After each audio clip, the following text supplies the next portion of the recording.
6 മണിക്ക് അലാറം വെച്ചിട്ട് എണീറ്റത് 7 മണിക്ക്. അലാറം അടിച്ചതൊന്നും ഞാൻ അറിഞ്ഞില്ല. പലപ്പോഴും എൻ്റെ കെട്ടിയവൻ എന്നോട് ചോദിക്കാറുണ്ട്, നീ എന്തിനാ അലാറം വെക്കുന്നത്? കാരണം ഒരിക്കലും നീ അത് കേട്ട് എണീക്കാറില്ല. ഞാനാണ് നിന്നെ വിളിച്ചെണീപ്പിക്കുന്നത്. പിന്നെ എന്തിനാ അലാറം വെക്കുന്നതെന്ന്. ഇന്ന് എന്തുകൊണ്ടോ അലാറം ഓഫാക്കി കുറച്ച് നേരം കഴിഞ്ഞിട്ട് വിളിക്കാമെന്ന് വിചാരിച്ച് എൻ്റെ കെട്ടിയവനും ഉറങ്ങിപ്പോയി. പിന്നെ എന്തോ പെട്ടെന്ന് എണീറ്റ് നോക്കിയപ്പം സമയം 7 മണി.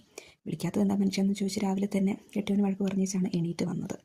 കിളി പോയി നിൽക്കുവാണ്. ഉറക്കം മതിയാവുന്നേയില്ല. എന്തായാലും പോയിട്ട് ഒന്ന് ഫ്രഷ് ആവണം. എന്നാലേ പോയ കിളിയൊക്കെ ഒന്ന് തിരിച്ചു വരുള്ളൂ. ഇപ്പം സമയം 7:50 ആയി. 8:45 അപ്പുക്കുട്ടൻ്റെ സ്കൂൾ വണ്ടി വരും. ലഞ്ചിന് എളുപ്പം എന്ത് പ്രിപ്പയർ ചെയ്യും എന്ന് ആലോചിച്ചുകൊണ്ടിരുന്നപ്പോഴാണ് ടൊമാറ്റോ റൈസ് ഓർമ്മ വന്നത്. എങ്കിൽ ഉണ്ടാക്കിയാലോ? അടുപ്പ് കത്തിച്ചു, കുക്കർ അടുപ്പത്ത് വെച്ചു. കുക്കറിലാണ് കേട്ടോ ഉണ്ടാക്കുന്നത്, കാരണം വേഗം ആവണമല്ലോ, ആ ഒരു എളുപ്പത്തിന് വേണ്ടിയിട്ട്. ശേഷം ഓയിൽ ഒഴിച്ചു കൊടുത്തു. ഓയിലൊന്ന് ചൂടായി വന്നപ്പം അതിലേക്ക് ആവശ്യമുള്ള പട്ട, ഗ്രാമ്പൂ, ഏലക്ക, ബേ ലീഫ് തുടങ്ങിയ സ്പൈസസ് ഇട്ട് കൊടുത്തു. പിന്നെ അതിൻ്റെ കൂടെ തന്നെ സ്ലൈസ് ചെയ്ത് വെച്ച സവോള ഇട്ട് കൊടുത്തു. ഇനി ഇത് നല്ലോണം വഴറ്റണം.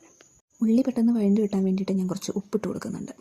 അങ്ങനെ ഉള്ളി നല്ലോണം വഴണ്ട് വന്നിട്ടുണ്ട്. ഈ സമയത്ത് ഞാനൊരു 3 തക്കാളി മിക്സീൻ്റെ ജാറിനകത്തിട്ട് ചെറുതായിട്ടൊന്ന് ക്രഷ് ചെയ്തിട്ട്, വല്ലാണ്ട് അരയ്ക്കേണ്ട, ചെറുതായിട്ടൊന്ന് ക്രഷ് ചെയ്തിട്ട് അത് ഇട്ട് കൊടുക്കുന്നുണ്ട്. ഇങ്ങനെ ഇട്ട് കൊടുക്കുന്നത് എന്തിനാണെന്ന് വെച്ചിട്ടുണ്ടെങ്കിൽ, എൻ്റെ അപ്പുക്കുട്ടന് ഫുഡ് കൊടുക്കുന്ന സമയത്ത് അവൻ്റെ മെയിൻ പരിപാടി എന്ന് പറഞ്ഞിട്ടുണ്ടെങ്കിൽ ആ ഫുഡിൽ തക്കാളി, മല്ലിച്ചപ്പ്, പുതിന, കറിവേപ്പില തുടങ്ങിയ സാധനങ്ങളൊക്കെ മാറ്റി വയ്ക്കും. അത് കളയാൻ വേണ്ടിയിട്ട് ആദ്യം പെറുക്കി മാറ്റി വയ്ക്കും. അപ്പോൾ ഇങ്ങനെ ക്രഷ് ചെയ്ത് കൊടുക്കുന്ന സമയത്താണെങ്കിൽ കുഴപ്പമില്ല, അവന് ഈ മാറ്റി വെക്കേണ്ട ബുദ്ധിമുട്ട് ഇല്ലല്ലോ. അവനിങ്ങനെ തക്കാളി, മല്ലിച്ചപ്പ് ഒന്നും ഇങ്ങനെ കടിക്കുന്നതും ഇഷ്ടമല്ല. അതുകൊണ്ടാണ് ഞാൻ ചെറുതായിട്ട് ഇങ്ങനെ ക്രഷ് ചെയ്തിട്ട് ഇട്ട് നല്ലോണം വഴറ്റി എടുക്കുന്നത്. ശേഷം തക്കാളീൻ്റെ പച്ചമണം ഒന്ന് പോയി കഴിഞ്ഞിട്ടുണ്ടെങ്കിൽ ഇഞ്ചി വെളുത്തുള്ളി പേസ്റ്റ് അത് നമുക്കൊന്ന് ആഡ് ചെയ്ത് അതിൻ്റെ പച്ചമണം പോകുന്നവരെ ഒന്ന് ഇളക്കി കൊടുക്കാം. ശേഷം മല്ലിച്ചപ്പ്, പുതിന ഇതും ഒന്ന് മിക്സീൻ്റെ ജാറിനകത്തിട്ട് ചെറുതായിട്ട് അരച്ചതാണ്, അത് ഒഴിച്ചു കൊടുക്കാം. ഇനി ഇതിൻ്റെ പച്ചമണം പോകുന്നവരെ ഒന്ന് ഇളക്കി കൊടുക്കാം.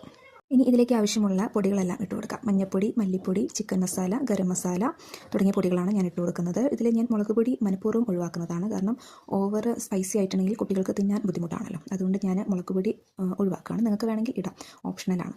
എന്നിട്ട് ഇതിൻ്റെ ഒരു പച്ചമണം പോകുന്നവരെ ഒന്ന് ഇളക്കി കൊടുക്കുക. ശേഷം 2 ടീസ്പൂൺ തൈര് ആഡ് ചെയ്യുക. ഞാനിവിടെ എടുക്കുന്നത് 1 കപ്പ് ബിരിയാണി അരിയാണ്. 1 കപ്പ് ബിരിയാണി അരിക്ക് 2 കപ്പ് വെള്ളം. അത് ഞാൻ ചൂടാക്കി ഇതിലേക്ക് ഒഴിച്ചു. ആവശ്യത്തിന് ഉപ്പിട്ട് കൊടുത്തു. ശേഷം കഴുകി വാരി വെച്ചേക്കുന്ന ബിരിയാണി അരി ഇതിലേക്ക് നമുക്ക് തട്ടാം. ശേഷം കയ്യിലെടുത്ത് നമുക്കൊന്ന് ഇളക്കി കൊടുക്കാം. എന്നിട്ട് ഒരു 2 ടീസ്പൂൺ ഗീയും കൂടെ ആഡ് ചെയ്ത് കുക്കറിന് മൂടിയെടുക്കുക, അടച്ചു വെക്കുക. ഒറ്റ വിസിൽ മതി, നേരത്തേനും നമ്മുടെ റൈസ് ഇവിടെ റെഡിയാവും. നമ്മുടെ ടൊമാറ്റോ റൈസ് ഇവിടെ റെഡി ആകുമ്പോഴത്തേക്കും ഞാൻ ഉള്ളി, ക്യാരറ്റ്, പച്ചമുളക് ഒക്കെ ഇട്ട് കുറച്ച് തൈരൊക്കെ ആഡ് ചെയ്ത് ചള്ളാസ് ഇവിടെ റെഡിയാക്കുകയാണ്. ടൊമാറ്റോ റൈസിന് ഏറ്റവും നല്ല കോമ്പിനേഷൻ എന്ന് പറയുന്നത് ഈ ഒരു ചള്ളാസാണ്.